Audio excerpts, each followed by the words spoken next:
Salut Geoffroy. Bonjour Sébastien. Alors tu finis troisième de la Race Aurora 2017. Ouais. Déjà félicitations, mais finalement explique-nous un peu quel est ton parcours, qu'est-ce qu'il faut faire, quel est ton secret pour avoir terminé cette course sur le podium. Alors, déjà, comment je suis arrivé à cette course? Donc, il y a quelques mois, j'ai rencontré Xavier Simon lors d'une soirée. Et après quelques discussions, on s'est tapé dans la main. On a décidé de lancer le pari que je l'accompagnais. Donc, je l'ai accompagné. 4 mois, 3 mois d'entraînement. Et maintenant, une réussite à l'arrivée. 100 km, une dernière étape de 62 km que tu as parcouru en un peu moins de 14 heures. Tu avais déjà fait ça dans ta vie? Jamais. Je crois que ma plus longue course était de 4h30. Donc non, 14 heures, c'est inimaginable. Quand tu t'es inscrit à la Race Aurora, bien sûr tu avais l'envie de la finir, c'est certain, mais Exact. pensais-tu vraiment arriver au bout de cet ultra trail, dans les conditions qu'on a connues, voilà, près de 14 heures, le vent de face, seul au monde presque, parce que tu étais accompagné de Christine, mais voilà, c'est quand même quelque chose d'incroyable. Alors, arrivé au bout, je dois t'avouer, au bout du 20e kilomètre, j'étais prêt à arrêter. Et nous étions deux, Christine et moi, pendant tout ce parcours. On ne s'est pas lâché de plus d'un mètre, je pense. Et elle a dit on démarre. On a redémarré, puis on a fait 10 km par 10 km par 10 km par 10 km et on arrive au bout. C'était long, c'était long. Mais bon, on y est maintenant.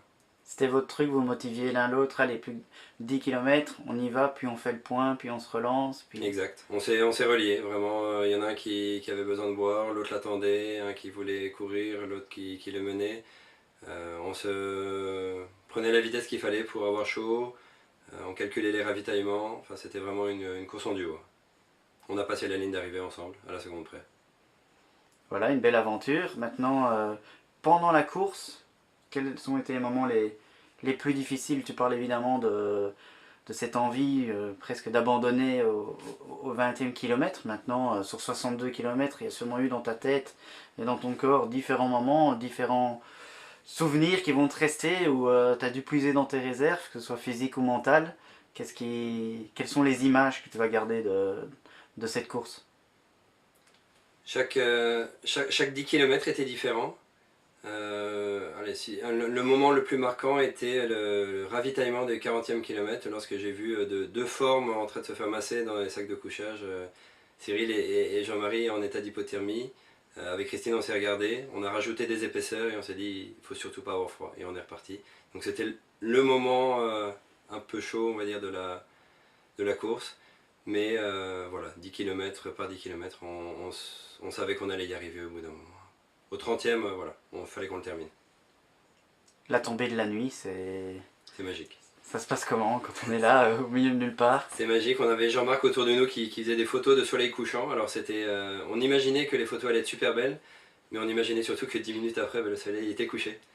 Et donc le froid allait tomber avec et on redoutait ça parce que malgré tous les entraînements et échauffements qu'on avait fait avant, on ne savait pas ce que c'était courir de nuit en Laponie.